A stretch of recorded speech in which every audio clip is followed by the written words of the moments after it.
Another way to understand water is that water is not just the material that you see, that you drink, that you put on your plants, that you use to irrigate your little garden. Water is also embedded in products. What that means is when I import 100 pounds of beef, I am not just importing beef, but to grow that beef required many, many gallons of water, much more than 100 pounds. So what I'm doing is I'm in essence importing water as beef. So if you look at what it takes, for example, liters per gram of product, a microchip requires a huge amount of water per unit weight of microchip. And the reason is that in producing microchips, you've got to use highly distilled water to rinse the chips and so forth. Hamburger. Beef is a very, very water-intensive product. That means when you eat a hamburger, you're eating an awful lot of embedded water. One of the implications is it may be far more efficient to grow cows for hamburger in places where there's plenty of water, say Wisconsin, Minnesota, and ship it to places like Arizona where there's not, rather than trying to grow all of our beef in Arizona. There's a sustainability meme called locavores. That is to say, it's always better to eat local food. In some ways, it's better to eat local food if what you want to do is support local businesses. And some local foods obviously are a good idea. In Arizona, for example, dates are one example. However, if you're looking at things like beef, it is not necessarily a good idea from a sustainability perspective to eat Arizona beef. I'm not saying you shouldn't do it for all of you out there that grow Arizona beef. What I'm saying is that the amount of water in beef is so extensive that it may make sense from an environmental perspective and a sustainability perspective to import the beef from a place like Wisconsin or Minnesota, and we'll send them our dates.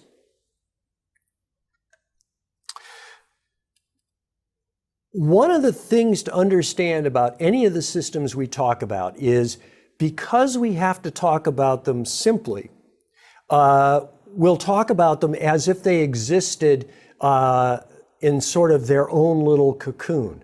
That is never the case. All of these systems are tightly coupled to many, many other systems. Water, for example, one of the constraints on water is always, particularly in the American Southwest, is always law. The reason that California has first dibs on the Colorado River water is because California has what's called senior water rights.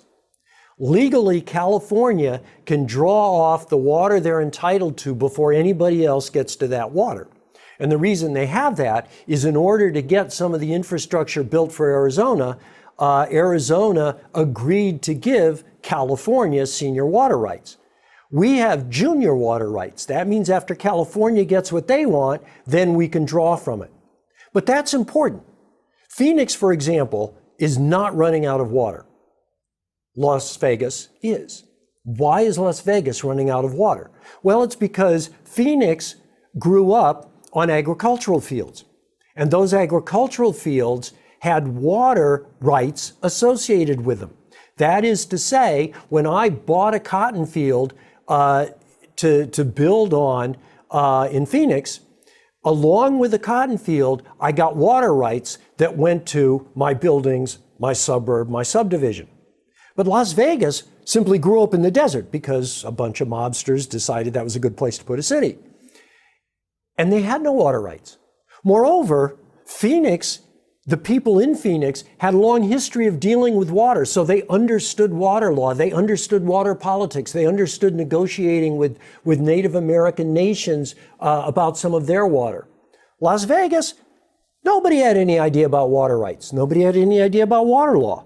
So the result is Las Vegas is constantly looking for water. In fact, several years ago, they were buying water from Phoenix because Phoenix had water and Las Vegas doesn't. And part of it is has nothing to do with where the water is coming from. It has nothing to do with the physical location of the water. It has everything to do with the legal rights to the water.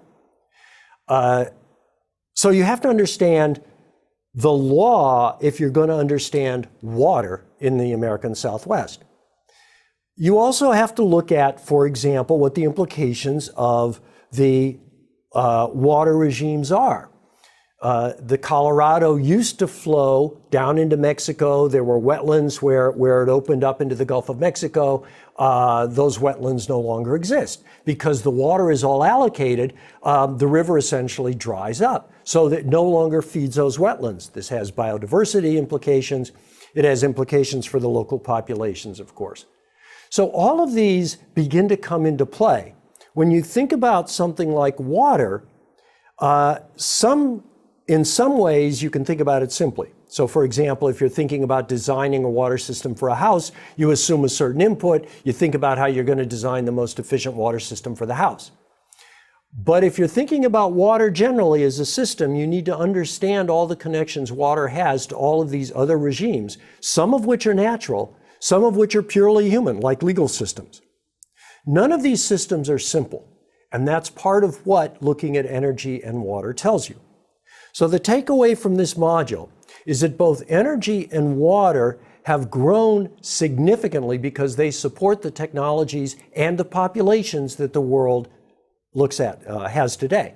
However, both of them show you different things about how these large systems can evolve. Water in particular shows you that you can decouple consumption from continued economic growth. Not always, and perhaps not forever, but certainly we've done a good job recently.